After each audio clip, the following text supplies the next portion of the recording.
fellow YouTubers, model builders, and ship geeks alike. This is your old friend Commodore Urban, and I've got a really special model review to do for you today. Now, since everybody knows, I've kind of been showing you updates to my Minicraft models, 1/350 scale model of the Titanic, I figure I'd show you this other model I have here that I've built quite a while back. But before I show the model and stuff to you, I want to dedicate this episode here to my good friend Glenn Barker, which he lives in England, in Europe. He's also known as Cane Taker fan on Devon Art, and he's a real big RMS Titanic enthusiast, and he really loves the ship a lot. And so I want to dedicate this model review for you, buddy. And this is an original model kit of the RMS Titanic by Revell. I believe this one here is from 1976, is what the box says on it.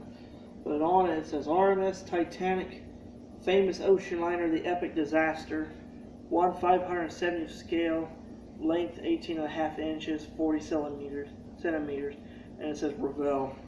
At the bottom it says model kit and then Modella Redonde. I guess that's French.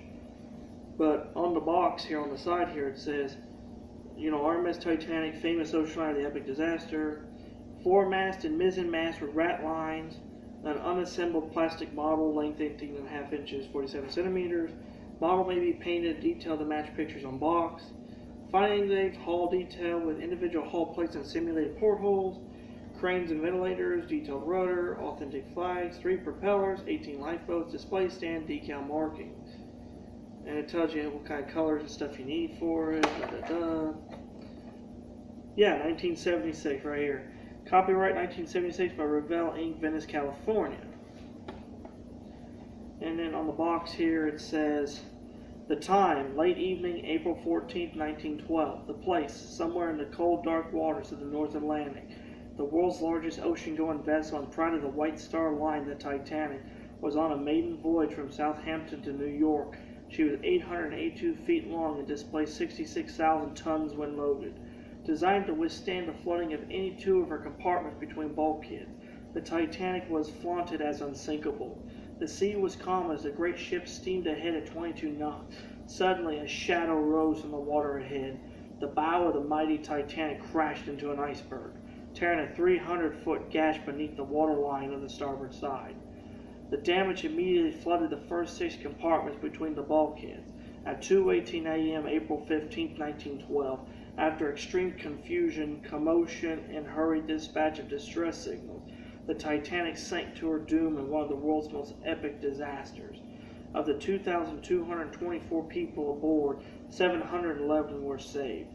Revell now offers you a highly detailed model of the famous RMS Titanic for your model ship collection. And it tells you more stuff about the model down here. Now this model came out before the Titanic was found. So, Joy, sorry, it's my dog. This model came out before the Titanic was found, so they didn't know about just the little tears and stuff in the hull. They believed there was a 300-foot gash, which, if that was the case, she would sink like a rock, just like that. But anyway, this is what the box looked like when I got it. And the instructions, I have the instructions sitting right here in the box. These are the instructions right here, and it's basically just like a basic pamphlet style thing. You just unfold it out. So, just a basic pamphlet that you just unfold out and you follow the instructions. Pretty basic stuff. And I still have some parts in here. I have the 2 little aerial things, if you can see them right there. That's for the final step here, which says it's optional, which says right here to rig the model, to put rigging on it, optional. I'll probably do that later on because I've been wanting to do it, but I've been so damn busy that I've just not had a chance to, with my other model project stuff, I've not had time to come back to it and do it. So, but I will though. I'll do it and I'll show it to you when I get it on there. But this is the finished model right here. As you can see it, this is how big it is. It's that damn glare off the door over there. Okay. this is the finished model, as you can see. It is, roughly, 18.5 inches from tip of the bow to the tip of the stern. As you can see, kind of bringing it in a little closer to you. See, it's pretty well detailed, for what they knew of the Titanic back in them days. And I know from today's model, Revell still makes this exact model kit even today, and it's still the same way as it was made in 1976.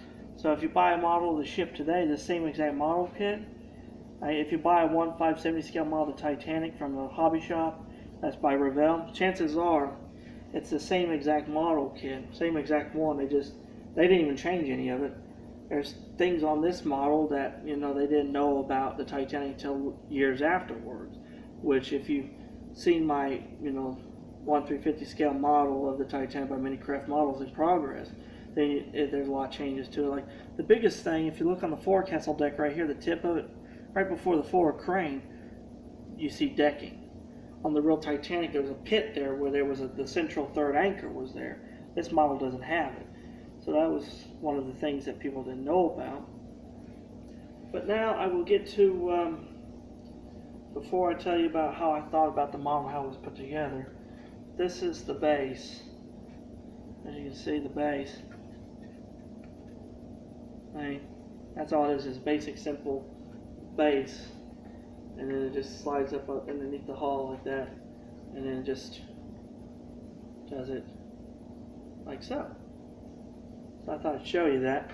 But okay, now for my review on this model here. Now as for the painting, I always do it in different categories. Painting, assembling, gluing and assembling, and overall. For painting, I will give this model a 5. Because like a lot of models of this size and scale, some parts of it was easy to paint, others weren't. Such as the detailing. Like you see, if you look at the proportion of the ship, I detailed that. If you look at the funnels, that is White Star Buff, but that is an early attempt at it. So that's not actually really a correct shade, but this was a very early attempt at White Star Buff. So I'm not going to change it. I actually thought about taking the funnels off and repainting them in the correct shade like I made for my 1/350 scale model, but I thought, no, I'm not going to do that. I'll just keep it as it is, because this is, like I said, an early attempt at it. So, like I said, I'll give it 5 on the painting, because some things, like, the hull and stuff was easy to paint, unlike, like the portholes and some of the little details. I painted on the ship, because I actually had to paint the windows and stuff on there. The windows were not molded on the ship, so I painted the windows in place. You see the windows right there on the front of the structure of the ship there. You see the windows toward the back of the ship. That wasn't there. And the little red signs on the stern and stuff, those weren't there. I painted all that shit on by hand. So I'll give it that for that. Now as for assembling, I'll give it about a 3. Because in some cases, it was easy to put together. In some aspects, it was not. Like the structure here up front here, it took me forever to get all this button together up and get it all in one solid thing here, and then popping these cranes onto their little pedestals was kind of difficult, and popping the lifeboats and their davits, these are all like one piece. This entire set of lifeboats and davits, these are all one piece. So those are 4 pieces, and popping them into the deck, that was a little hard.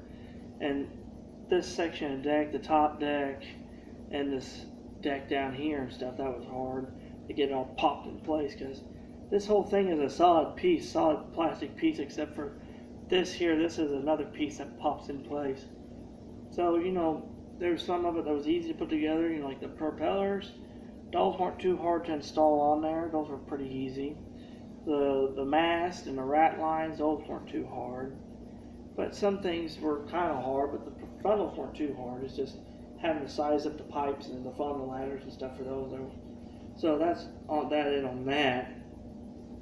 But finally, for the overall, I will give this model an overall of about a 6.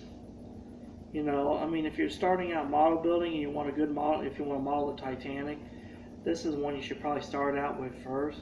You don't ever want to start out with something really, really expensive like the Minicraft Models 1/350 scale Titanic, because that's like a $79 to $125, $130 model, and that's pretty expensive to start out with just for your first ship model, like ocean line model. It should be this. This roughly in the store, like I found one of these, a newer version of this in Michael's. It goes for about 15-20 bucks. So I'll give it overall 6, and that's pretty good for me, you know, because there's some models I've getting lower than that because they were harder than hell to put together. But that's just me personally. So I hope you enjoy my review for a classic model of a very famous ship, and I hope you enjoy it. And Glenn, my good friend, I hope you enjoyed it too, and I hope you're doing well over there in the UK. And so this is your good friend Commodore Urban saying have smooth have smooth seas and clear skies and happy sailing.